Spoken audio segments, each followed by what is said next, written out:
Wow.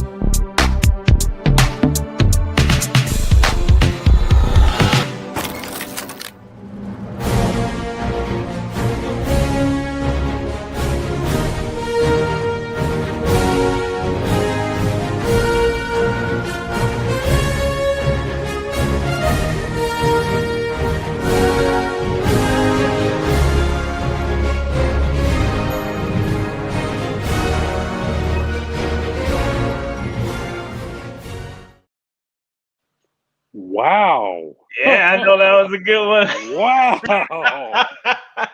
That's All right, impressive. welcome everybody to another Wednesday Wham. I am one of the co-hosts, Kasisi Harris, and I am joined by the venerable, awesome, amazing, long-time All right. vet What do you in this want? industry. What do you want? Buttering you up there, Rob. So, Rob, there's not much to me. As you can see, I'm just a little small writer who did penned the Christmas issue. Tell us about you. What have We all start out that way. We all start out and work our way up. I started out 30 some odd years ago. Started as a letterer, then an inker, then a penciler, working for comic book companies, working my way up to working for DC and Marvel, and worked for quite a while at Malibu. I've drawn characters from the Wizard of Camelot, Merlin, all the way up to the future Captain Kirk and crew, and all kinds of stuff in between. And now I'm doing some of my own stuff and occasionally doing things for Silverline, which is why I'm here tonight, helping push that Silverline stuff. And speaking of pushing Silverline stuff, right, let's I'm talk giving about you a segue there. That's right. That thought it was perfect. It was beautiful. Gave me time to push the button. All right, folks, we got a Fun My Comic out there, Cape Town 1 and 2, specifically issue 2. If you haven't seen the video, I'm going to play it. I don't know if the sound is going to go, but I'm going to play the video. So It usually doesn't do the sound, but we'll see. Yeah.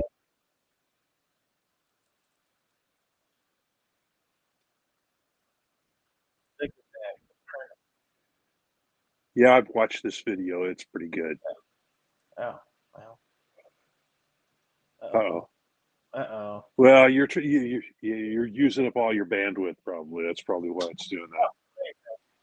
Yeah. Make it so big. There you Uh-oh.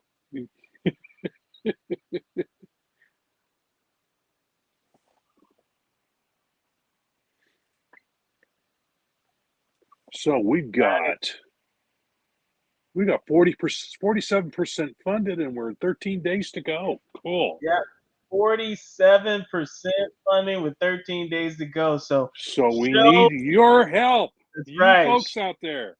That's Even right. if you don't want to put it on, share it on Facebook, wherever, whatever other social things that you do, share that link and put it out there. Let's see if we can get this up there so we can actually get some bonus stuff going. That's right. Some add-ons, some cool stuff to add. And remember, all of Silverline Comics, when we put out a Fund My Comic, the book is basically done, right? You're not paying for like someone to then come up with the book. The book is done. So we pride ourselves in putting the book in your hands. So, there's a lot of cool art, multiple covers. Check it out. Show it some love, right? If you need a back issue of any Silverline comic like Twilight Grim, Divinity, all those good books, you can pick them up during this Fund My Comic too. Yeah, I don't know if it's still available or not, but I did one of the covers for this book, and it's still waiting here. If somebody wants it and it has not been purchased yet, I don't know. Looks like. Is that one it? Yeah, that was it right there. Hey, look at it. It's still there. It's still there. Okay. Pick it up. All It's right. available. When you get that, I also put some sketches that I did for it and throw a special little bonus thing in there if you buy that original art. So stop by, pick it up. Go buy. Now you got to buy the book, unfortunately. That's not unfortunate. That is not unfortunate. Fortunately, I'm you buy teasing. the book. No, that's good. Of course, you got to buy the book. Yeah, it's a good story. And it's worth it. It's a hell of a good book. Yeah, it really is. It's Brent Larson, right? Yep, Brent Larson, and he's a hell of a writer. Yeah. Yep. Used to be a regular here on Wednesday Wham, but. All right. So again, we understand why you're picking that up. We enjoy that you spend time with us. So please remember, like, share, subscribe on all the social medias that you may participate with us in. We love it. We know you could be spending your time anywhere else, so we really appreciate it. And if you can't support the Kickstarter financially, sharing it helps. Just like exactly. Yeah, you might get to somebody who wouldn't see it otherwise. That would be interested in it. So please do that for us. It would be very helpful.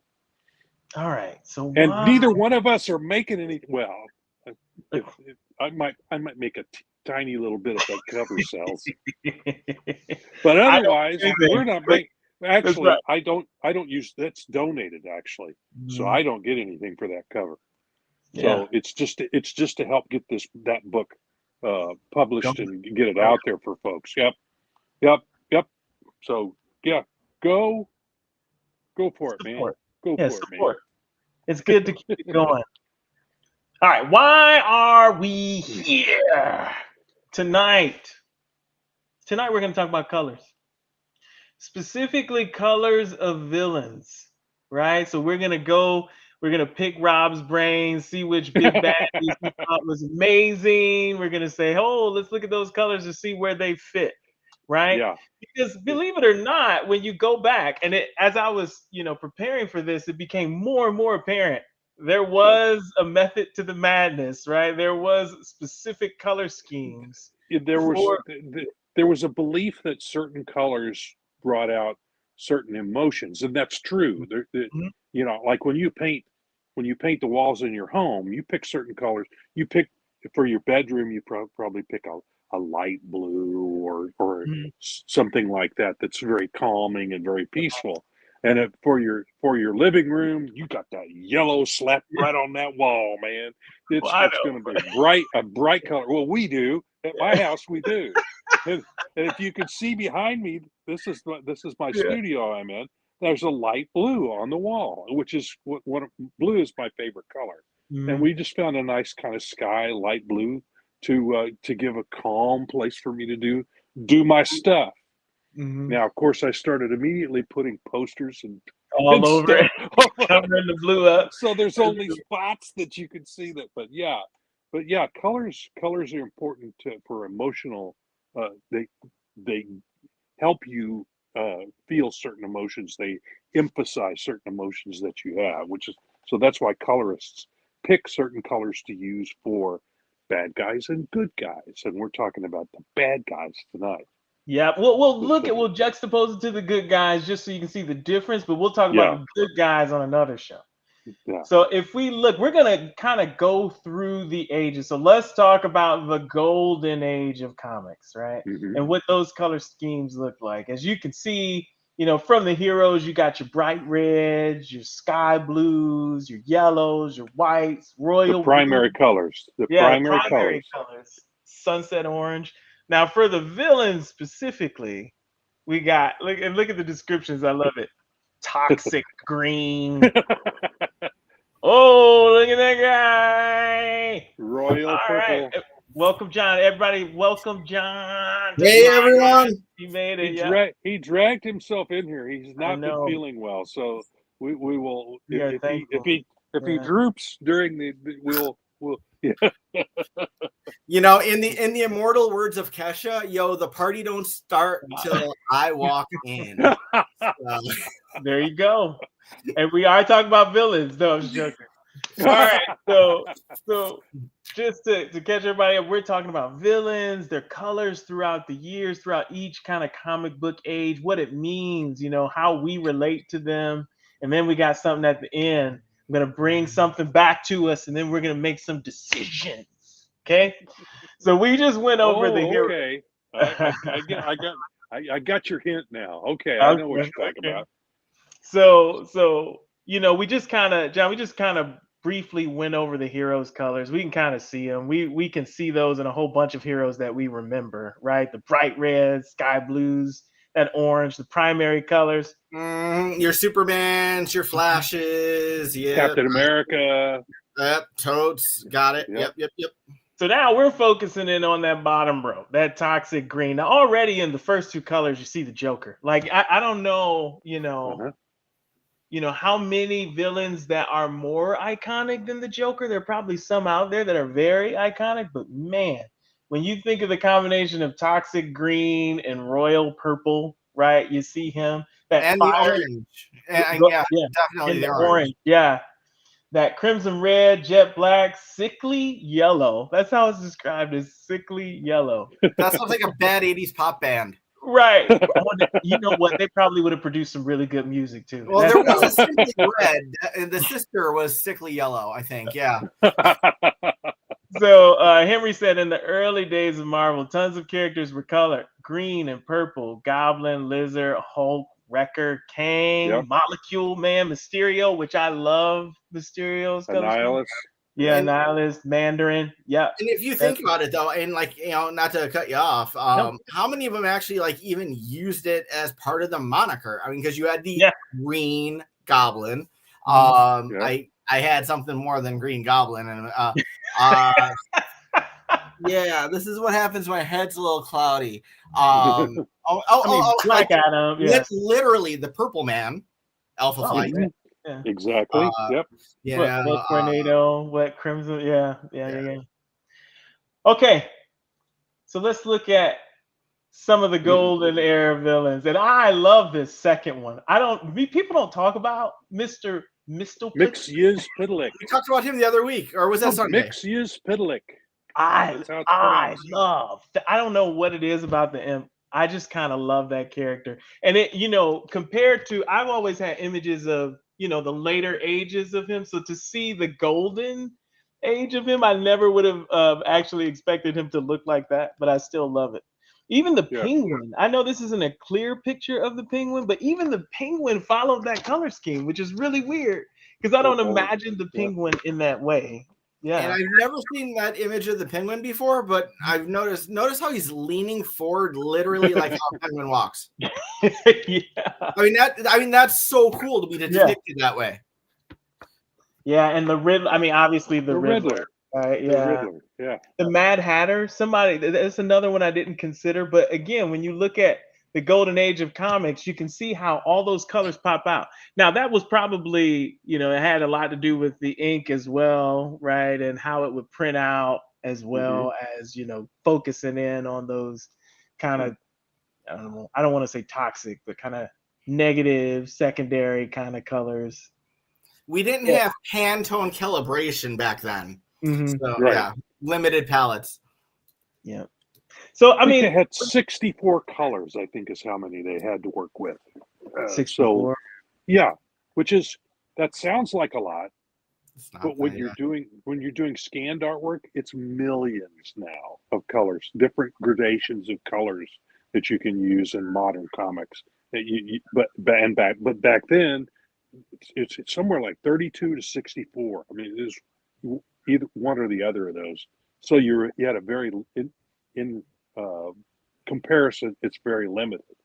So that's why you see this kind of all the villains have these colors, so all the good guys have these colors, and it's again back to that emotional. The primary colors are just they pop. You know, the good guys stand out. The bad guys are the secondary colors, that the mixtures of blue and red makes purple. The darker green is blue and yellow, so they recede just a little bit. So and that's the whole thing with that. The whole point. It's emotional and how you feel about it. Yeah, it's crazy. You know, when you read some of the literature, it kind of makes it seem like, you know, in this age they wanted it to be kind of campy and clown-like almost. So these kind of colors help bring out that type of the thing. Yep. So that's golden. I mean, look at that Detective Comics with the yellow cover. bright yellow cover. Yeah. And I was just looking in the background. I was looking at the inverse of Riddler, green with the purple accents, and Mixaplick with purple with the green accent. Yeah, it's crazy. It's crazy how many characters, how many characters they had, and they all use. I mean, you would think like it gets old or boring, but I don't think of it in that way. And it's very interesting. I wonder at the time, did folks think of it in that way, like, wow, it's the same old, same old. I don't know that I, reading it now would, but I don't know. Yeah, and reading them as a kid back in the early Silver Age, I didn't think about that at all. But it was subconscious about the coloring of it. Now there were times when I'd go, that was a little that was garish, like that Detective Comics cover with that bright yellow. But when you put that on the stand with a bunch of other comic books, it stands out big time. And that's the point. That's because comic books, when I bought them, they were in the grocery store and they were in the magazine racks, and they were just kind of stacked in a long row. And that's also why Marvel had that little box up on the upper left with the characters in it. You immediately saw that and you went, "Oh, that's a Marvel comic." And so you go grab it. Yeah, because I was a Marvel zombie back when I was a kid. So when I saw that little box up in the upper left-hand corner, I knew that was a comic I would probably like. So, and the other thing to keep in mind, Cass, because you were talking about it wouldn't look boring to you. Color then is not the same as color now, because if we're talking Golden Age, okay, keep in mind color TV wasn't even like a thing until like Star Trek. Like I was reading something actually this last week about like how Star Trek made Bonanza beat them by a little bit. It was we're talking late 60s. So it's not like everybody was already attuned to everything being so colorful, Right. Similar, Rob, you're talking about the yellow popping out, during the 90s, and I know I'm jumping ahead a couple decades here, but I fell in love with white covers because the white to me stood out. Like, take like an Angela #1 or a Spawn 9, where it's like, boom, that's just white. Yeah, the problem drew my attention. Yeah, the problem with white colors though is because of the color stock back in the 50s and 60s. I mean, the paper stock was pretty thin, even the covers. And so if you had a white cover, the stuff printed on the other side of it, the back side of the front, would show through. And because it was like so I said, thin. I So skipped that's why to you the don't. Yeah, Am I getting feedback? and No. it's a heavier stock in the 90s. Yeah, So well, it with the didn't show 90s, through, though, the shows problem back. that we still ran into is if you had like a white cover and you have it with a bunch of other comics in front or behind it. Oh, did it bleed? It would like, so something on the back rubs up on it, and all of a sudden your pearly white cover is got like streaks all over it. Yep. Look at me with the like. Yeah. Henry said, "Green and purple continued. Impossible Man, Cobra, Skrull, Super Skrull, and Ringmaster." He says, "Well, and the Skrulls themselves were green." Green. Yep. Yeah. All right. Let's look at the Silver Age. So, I mean, not much has changed, right, between gold and silver. I mean, they don't necessarily call it toxic green anymore; it's acid green, right? Blood, heroes, a little darker hue. Yep, heroes a little darker hue, and you can see that if you think about the characters of the time, you can kind of see that, right? Still carrying the same kind of with dusky blue, right? I thought this was a great picture, a great picture of these colors all together. This. And how you don't even think about it, right? You just think about those villains, but you don't think about the fact that side by side, I mean, you guys are all basically. they could have added in the Scorpion too, if we're talking Spidey. Heck yeah. He's green too. So yeah. Yeah, and I like the way I kind of like the way they kind of mix the greens almost, from that acid green, and they're still harkening back to that old kind of green as well. Yeah, Mysterio. So you can kind of think of even if we think of like Marvel, I mean not Marvel, even if we think of DC characters, same kind of difference. I was gonna put Flash's Rogue Gallery up there. They were a little, less vibrant, but same colors, which was very interesting. And I didn't put that together too. But yeah, that's Silver Age. I really like that. All right, now we're starting to get into some changes, I think. So basically the same thing on the hero side. Again, we'll talk about them later in a different show. But when you start to look at the colors now, they start to get darker. Oh, what did Henry say? Not a fan of modern computer colors. Always too dark, drowning the line where it can't see the art. Yeah, colorists tend to do them a little dark because with computer coloring. I agree with you. I'd like, especially on covers, the colors to be a little brighter and a little simpler, not quite so much because it seems to make it muddy to me. So I would agree with that. Yeah. Let's go back a little bit. I want to see something. So when you think of the Silver Age, who would you say was, I mean, and this is opinion, the most iconic villain in this age? You can go Marvel and DC if you don't want to put them both together. I'm curious if they fit this. Because there were a few who didn't. So I'm just curious who you think, I think during the Silver Age, I think like at DC, Lex Luthor was big. And at Marvel, it would be Dr. Doom. Oh, you do think at this time Dr. Doom? Now, Dr. Doom had that metal gray, right? It's got the green cape. But it's a green cape. It is a green cape. And Rob's dead on, too, also about Lex Luthor, because fast forward a little bit to the Byrne era when Lex gets a suit of armor. What color is that suit of armor? Yeah. Green. Yeah, actually, even before that, I think that even before Byrne got a hold of it. Yeah. I was thinking I may be getting it mixed up in my head, but I thought they did it a little before that, but I could be wrong there. What do you call the Silver Age? I think it was, what is it, 70 something to 83? Is that? No, that's the Bronze Age. Okay. The Silver Age starts in the mid to late 50s, usually tied in with the first appearance of the red costumed Flash.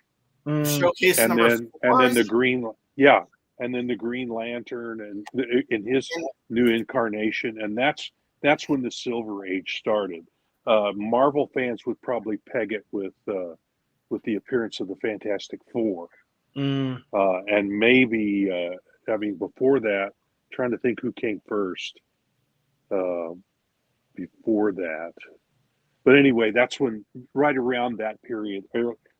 Late 50s, early 60s. That's the Silver Age. It ran until what it says was showcase number 4. Yeah. Late 50s, early 60s, and then it runs into the 70s, and the Bronze Age kind of starts with the Uncanny X-Men, if I remember right. So that's where it's kind of delineated there, because there's kind of a shift in the storytelling. It's a little more. Before that, most comic books were one and done. In fact, most books had a 12-page story and then an 8-page story, and then later on, and part of that was because of postal laws. Magazines could only be considered a magazine if it had more than one story in it. So that's why they put text pieces in, and they broke the books up into multiple stories. But anyway, that's a digression. But anyway, they were copyright too, about it being a serial production. Because when I had to fill out my copyright forms for the government, it's how often is it published, and then that's when you would always have that information in the back of the book saying ownership and print runs and all that stuff. You'd have to put all that out for subscriptions when you would send them through the mail.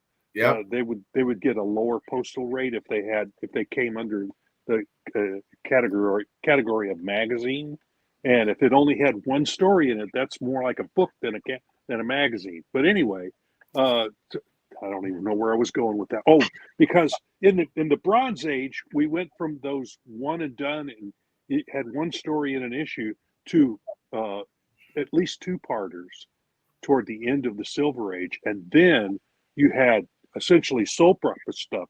If you remember the early X-Men, there was usually some kind of story always dragging you into the next issue. They might end one story, but they've been building another one previously, and then that one would come to the fore, and they'd start telling subplots, and it would just take you on like that. It was just, and we still, I don't know if we've gotten out of that yet. I think more lately it's mini series. You have a story. It's so many issues it ends, and they collected it into a graphic novel. They're writing for compilation. Yeah. Yeah. But so online, it's, multiple sources, because it's just like arguing about religion. It's like, okay, most of these are saying Bronze Age, 1970 to 85.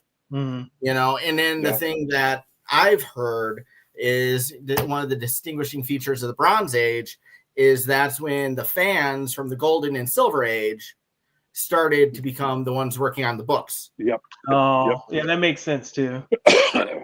So that's, also one of the things that helps change the direction on the writing and the story and tying in the social everythings. And, they're taking it to the next level. Yeah. Yep. All right, Agent, there's not a game per se right now. We're just talking about, villains throughout each age and the color schemes associated with it and what they mean to us, and kind of, what was iconic in those ages, and just kind of having a conversation about that. And then at the end, I'm going to bring something back up that I'm hoping everybody remembers. We're going to make some decisions. All right. So Henry said, thanks for the Silver Age info. Now my answer is easy. Dr. Doom. Exactly. Yep. Gosh, Dr. Doom for Marvel. Amazing character. All right. Let's talk about the Bronze Age. Again, starting to get darker, right? Dark purple. They went back to toxic green though. So they went back to the Gold Age toxic green, maybe because it, presented such a juxtaposition, or it opposed that dark purple very well. Oh, so. and the good guys, it's forest green. Right, forest green, right. Sunburst yellow, ivory white. Yeah, but they got scarlet red though. That's usually associated with something bad, so this is interesting. Okay, so let's start looking at this. Iron.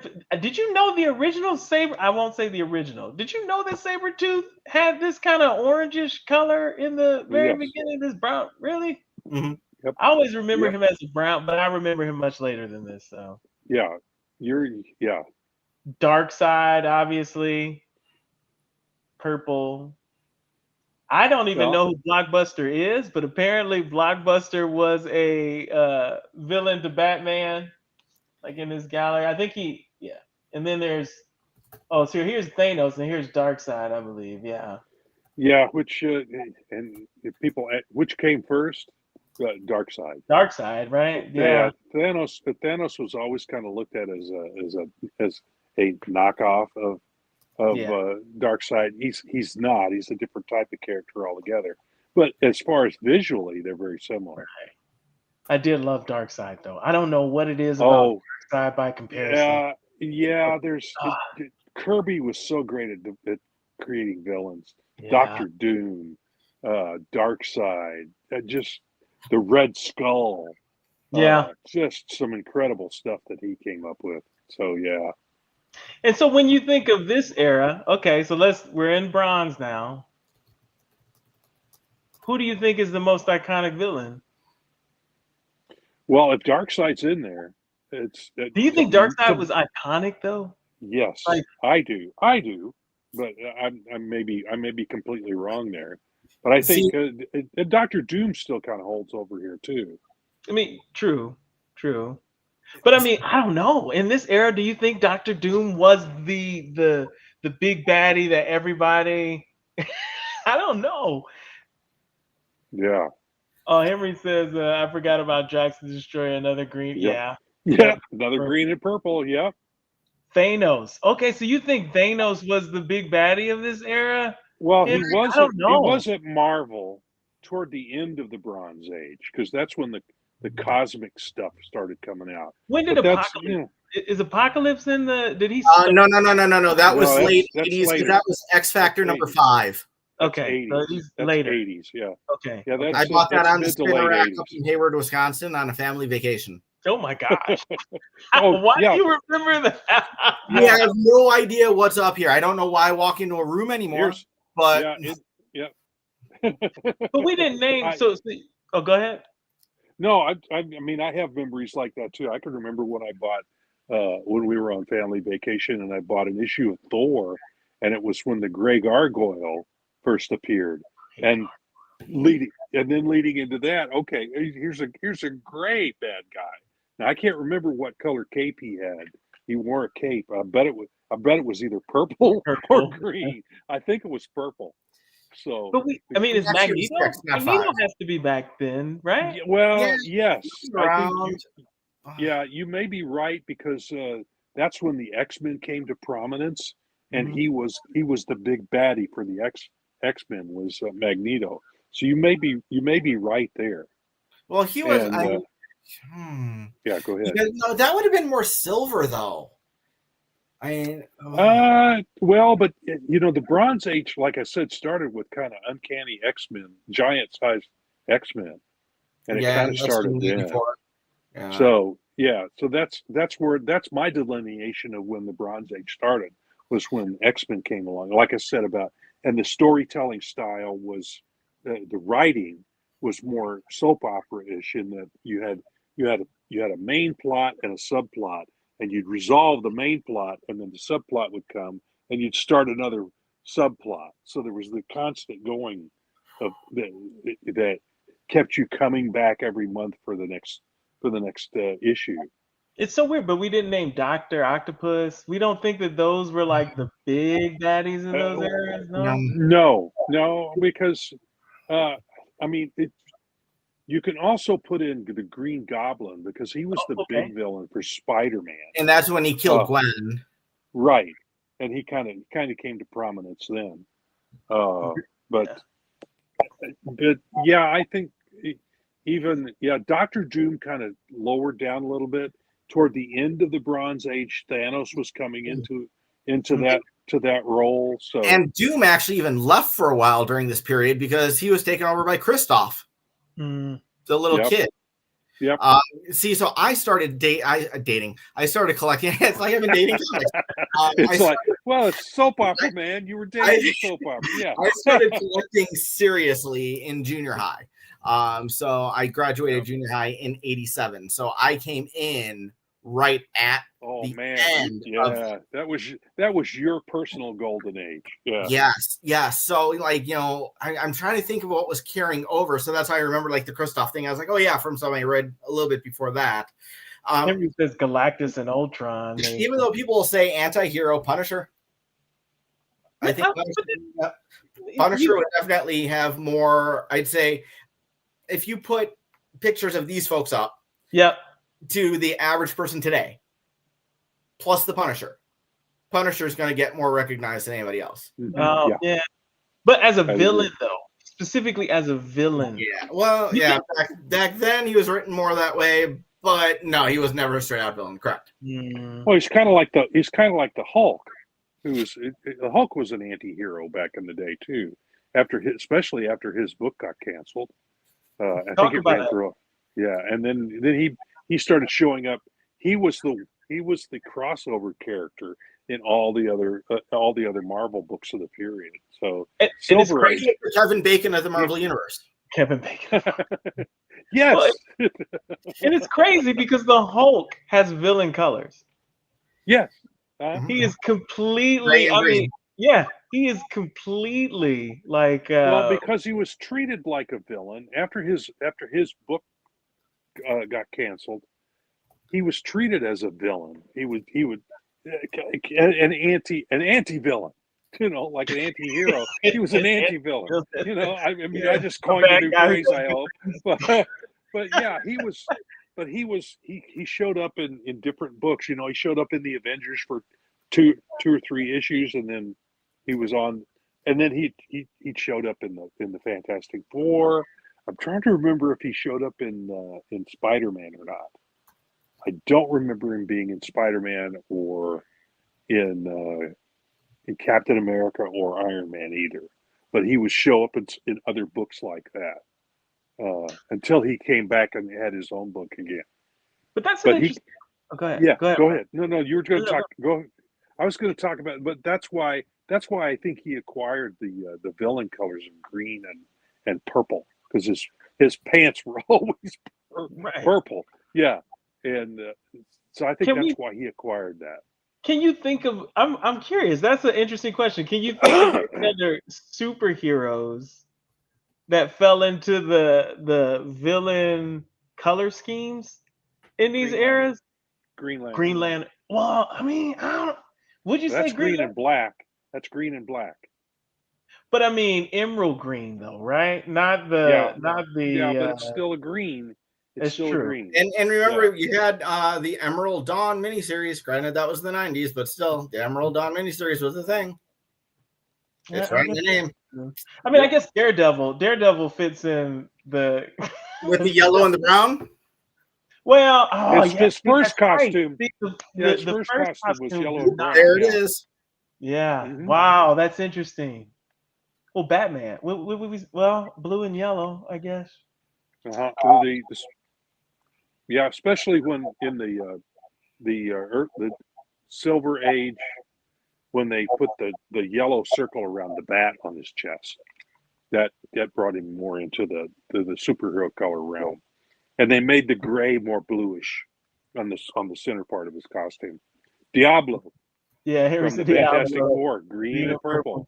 Yeah, I'm still high on green and purple because they're good colors, man. All right, so we can't think of any other hero that had like true villain colors. Okay. Hawkeye, who started out as a villain. True. Yeah, we talked about Lex Luthor. So you think? Oh yeah, Hawkeye. You're right. Mm-hmm. You're absolutely right about that one. Tales of Suspense something or other. 64? I gotta Google. I think it was earlier than that, but yeah. It was the second appearance of Black Widow in the Tales of Suspense. 57. Okay. Yeah. All right. So I remember buying that one off the stand. we're gonna get in. Oh, what were you gonna say? What are you gonna say, John? Oh, okay. So I was wrong on 64. First Black Widow was Tales of Suspense 52, but it came out in 64. I'm a teacher. Remember, do I get half credit for this? I'll negotiate anything.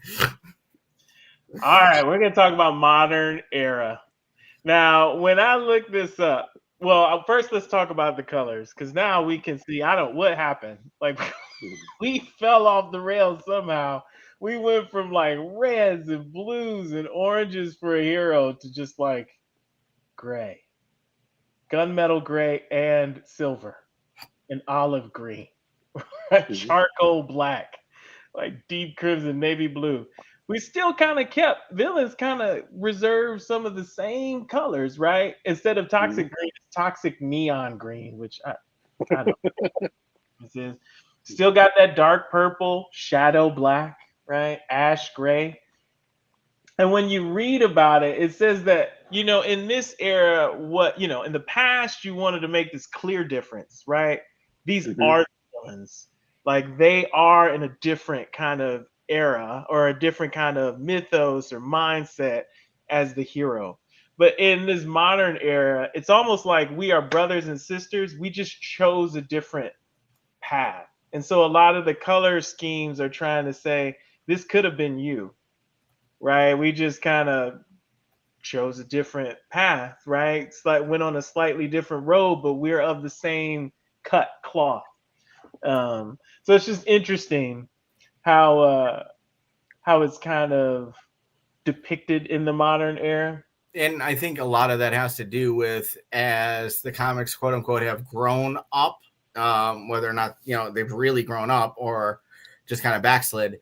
It's the whole idea of realism and everything's realistic. And if I'm going to go out and beat the out of somebody in the middle of the night, am I going to be in flamboyant red or am I going to be in gunmetal gray and black, with a silver chest with the skull or something like that? I think that leads a lot into it. So if the heroes are hiding in the shadows and these colors help do that, villains follow suit. Henry said, Cass, please show some characters with these color schemes. Talk is cheap. Maybe you might get a picture in these color schemes. Maybe. All right, yeah. So I agree with you. I tried to bring it, into some form of realism, some form of how does this superhero interact with like a modern world. It makes sense that they would be wearing very camouflagey or more clandestine colors than, like you said, the bright reds. Oh. I'm going to see if I can do this. I always mess this up. That is not the one to do it. All right. No. Okay, I messed it up. I can't. Maybe if I do this. Hey, Rob, fax him a copy. There you go. Oh, yeah. You see how almost everybody. Dark. Yeah. Dark. I mean, even Batman. Look at Batman. Yeah. There's no blue on that costume. If you look at that, Rob, take a look at the front or look at your screen. It's almost got like a Mason-Dixon line delineating here. That's true. With like the darker scheme costumes all are up on top and then the more colorful down on bottom. That's crazy. You're right. There's no way that was intentional. But they're all supposed to be heroes. But that I have a box of comics here to my left, and I looked in there to see if there was anything that might demonstrate that. And there you go. I mean, look at that one. Is that Wonder Woman? I guess. Or one. And that's a dark crimson. It's a darker red. And look on Batman. There's no blue. No blue. It's almost the transition from the top half to the bottom half. It's charcoal black and silver, steel silver. I'm just you asked for it, and I gave it. So that is not the right thing. Okay. I want to know more about that poster behind Rob. Gosh, if I can get Rob back Which up. Which one? The one right behind Rob. I'm struggling. You mean that girl? Yeah. You that girl? I didn't even, oh my gosh. Oh my gosh. Oh, wow, there it is. My wife's uncle was an artist, and we got a bunch of his stuff. Now he was hired to do a series of those. Each decade was supposed to have a woman with a nude woman with letters and images painted on her that were indicative of the decade. And that one is the 80s. I thought it was just some cool looking costume or spandex like 80s wear. No, it's actually here. Let's see if I can. Yeah. See, it's got. Oh yeah. It's got cool. Writing. Very artistic. Yeah. Very cool.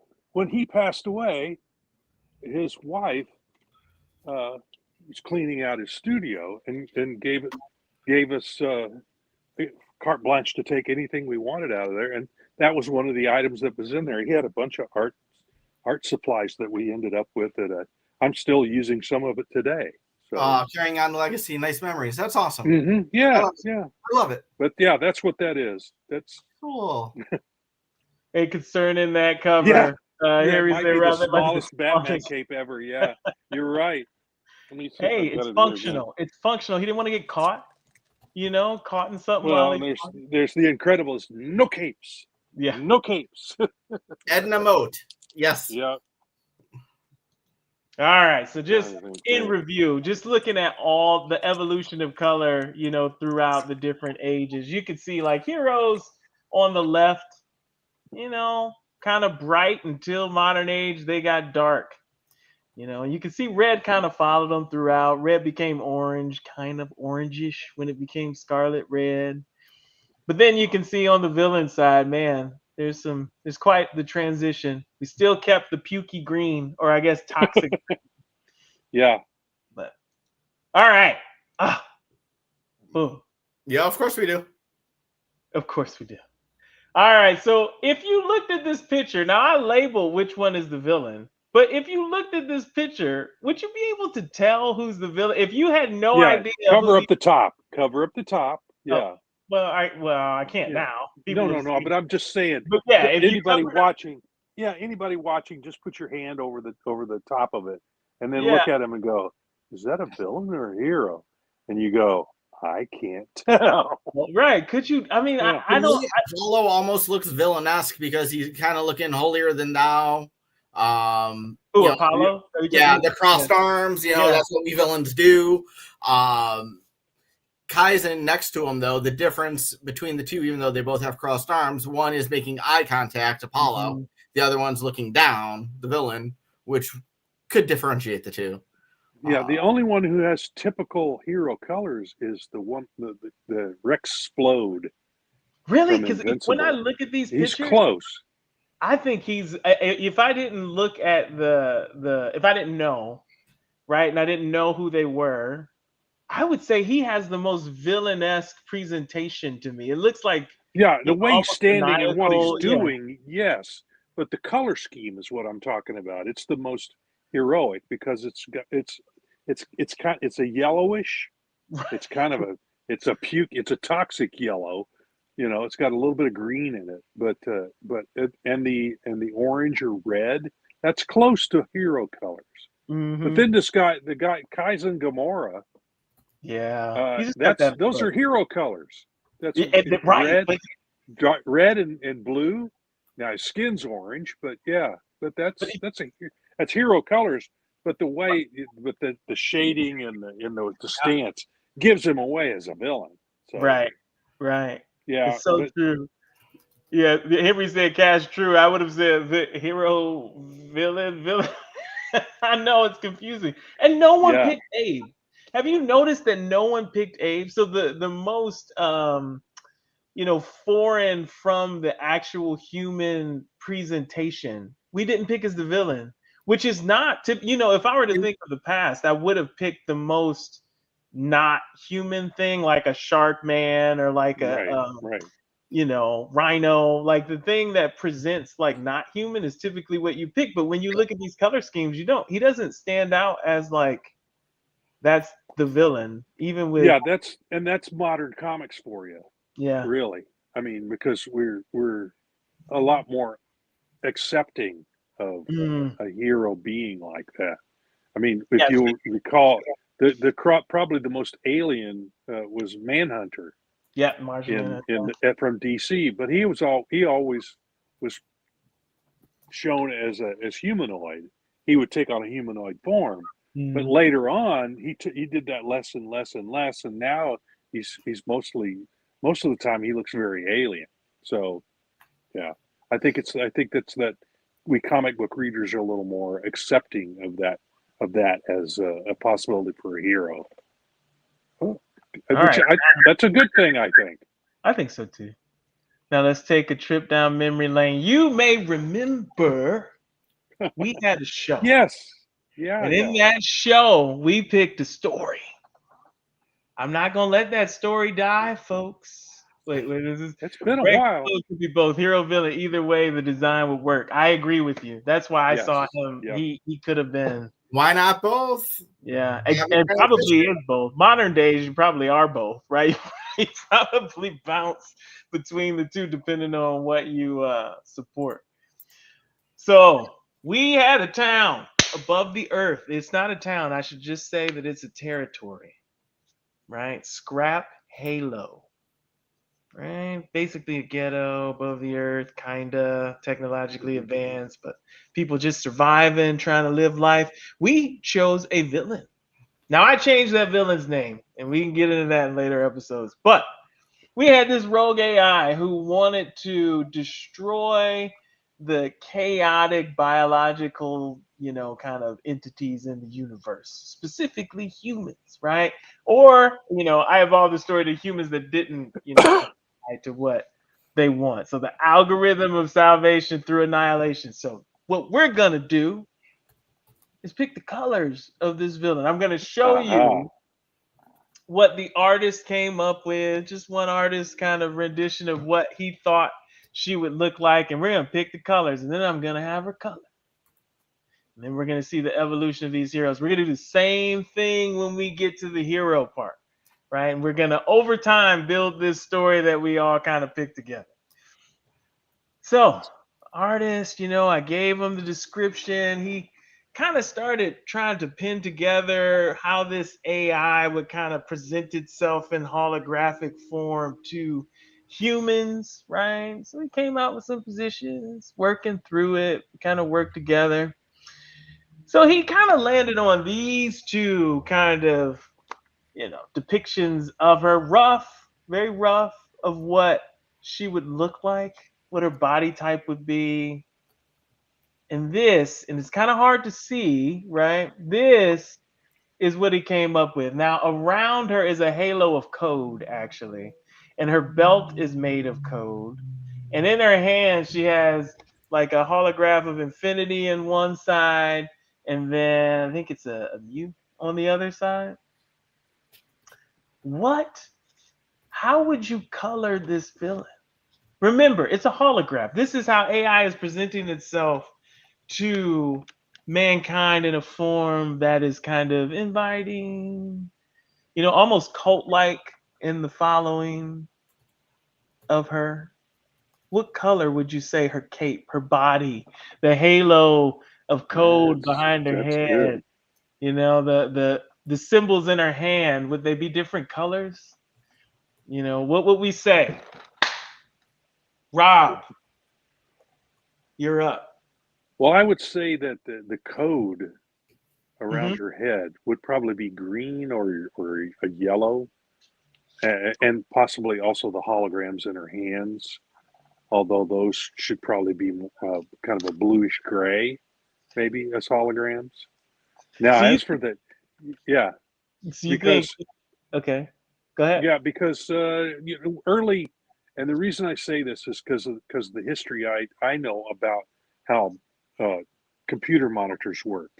And early computer monitors were essentially black and had greenish or yellowish lettering on them. The amber. And kind of an amber color or a greenish color. And the graphics were, and we didn't have graphics. You'd had Pong, where everything was very blocky, and you move these little things back and forth to make, to play a game. I mean, I think everybody knows what Pong is. And I can tell you, like, when I was in 5th grade and we got our Commodore 64, and they had strip poker, and it was all like green, blocky, digitized, and like all of us 10, 12-year-old kids were going. We were pathetic. It was the 80s. Oh God! But is my face red? Holy cow! But yeah, it was all digitized. The graphics were horrible, but we as kids thought it was just like the most very, very blocky, amazing thing ever. Yeah, the greatest thing ever. All right, so you thinking yellow or green for the halo of code around her head? So the halo and the belt. You think the belt of code should be the same? Yes. Yeah, okay. It should be the same. Yellow or yellowish or a greenish yellow. Yeah, just for history's sake, as to the old the coding that used to be done on computers. And yeah, then we get into the costume itself. Boy, now we can go a lot of different ways. Yeah, I don't know. Kind of her skin should probably be from the earlier ones. It looked like it was almost kind of a metallic look. So I don't know if you're holding on to that. Yeah, that there. If you're holding on to that, that would be kind of a bluish silver color, more kind of like Silver Surfer, kind of chrome looking. So there'd be a light blue. Would you hold on to that for AI though? Would you hold on to that? Well, that's the question. Do you want to hold on to that, or do you not? If not, then you'd go for flesh color. You would go for flesh color. And okay. Yeah, you would. If she's trying to evangelize wise. Yep. She wants people to. She wants to identify with the people she's trying to. I went haywire. So I'm on my side again. It does that every now and again. So we'll just. That makes sense, though. What you're saying, she would be like a translucent kind of flesh. Yeah. Yeah, she would be a fleshy color. It might even be a little pale. Mm-hmm. And then the colors of the costume would have to kind of go along with that. So you might go with primary colors. Ooh, try and be a hero. Yeah, trying to be a hero. So you'd probably go with you might go with greens and blues and reds.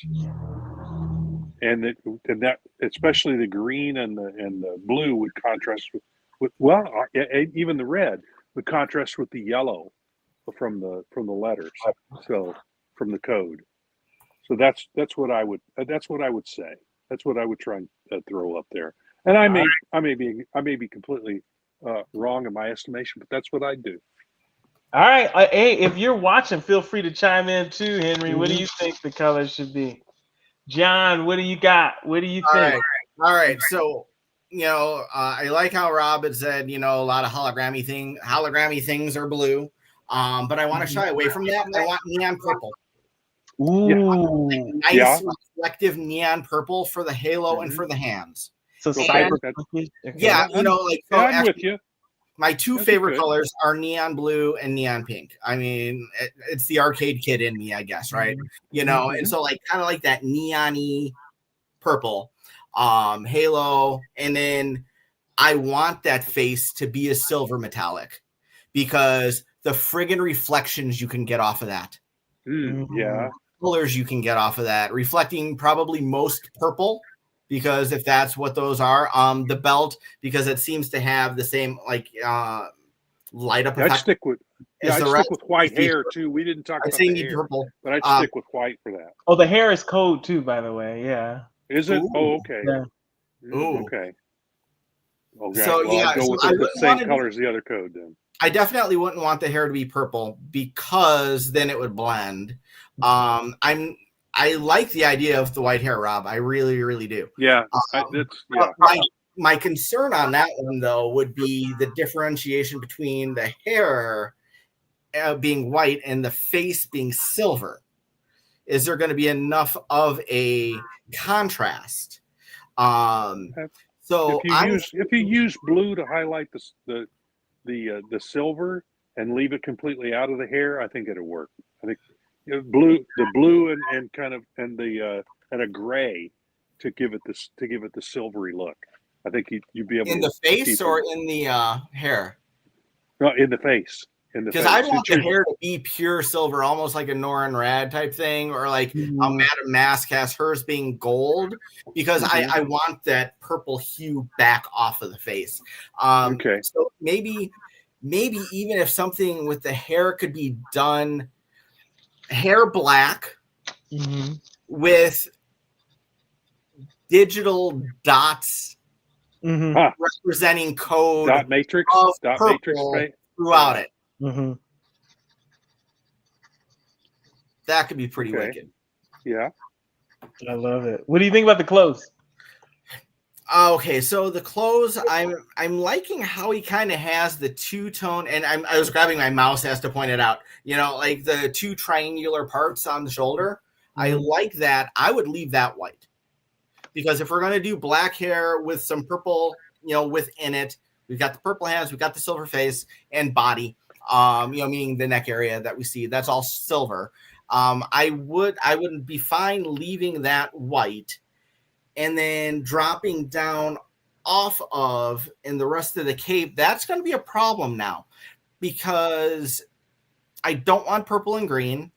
I've never liked purple and green together. Mm-hmm. That's just a me thing.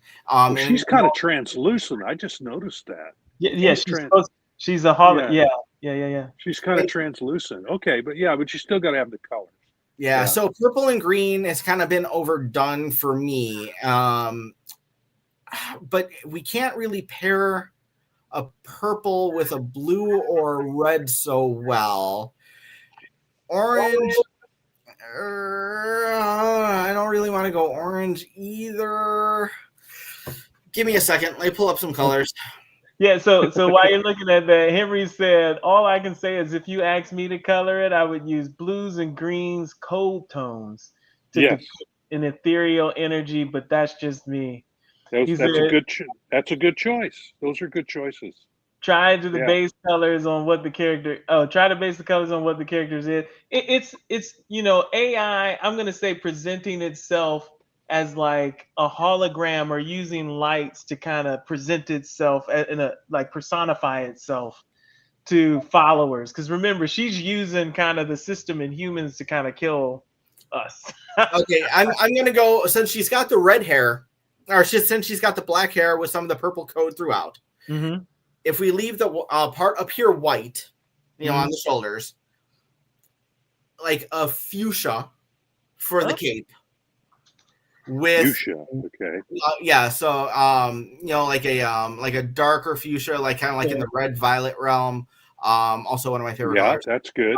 With white highlights instead of black highlights. So it's silky looking. Yeah.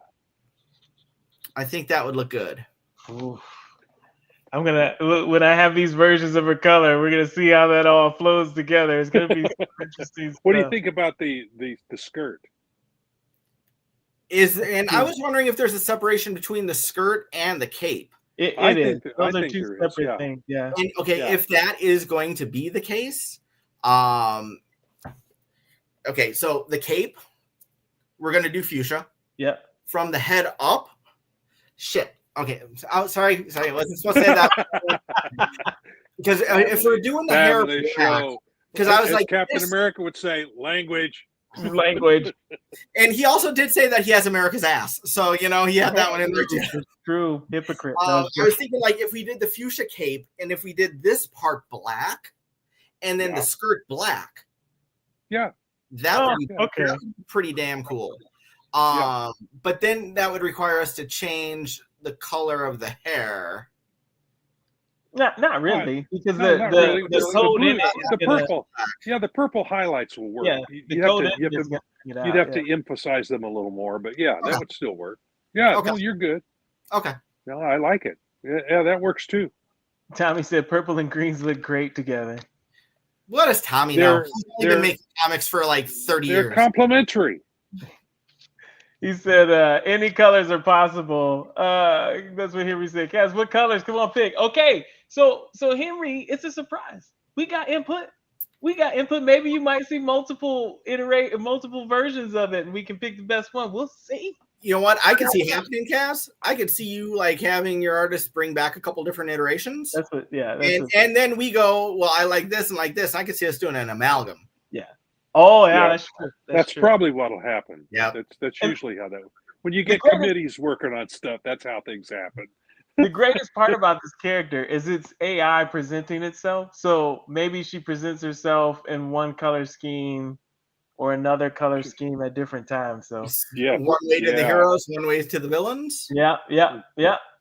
Well, we'll see. I mean, this story will evolve. So this is the story that we will evolve over time on the show. So feel free, because I'm going to be asking you audience as well, Henry, Agent, chime in. What do you guys think as we go along with the heroes, the villains, the places, building panels? We'll see it come together, and we'll see how to build a story for those youngins like myself coming up who didn't know how. So.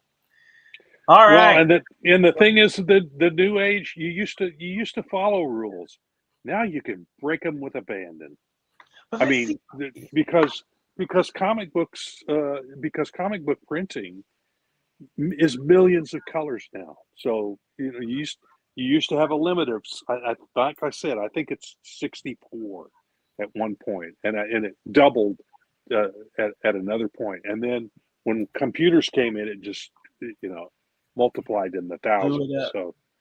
So now in a modern age, you could pick any colors that you want, and you can make it work. So Tommy said color, transparent color. Well, she will be. She will be. All right, everybody. That has been our show for tonight. Thank you so much for joining us as we talked about the color of villains throughout the years and kind of use that knowledge to help build the color scheme of our own villain here.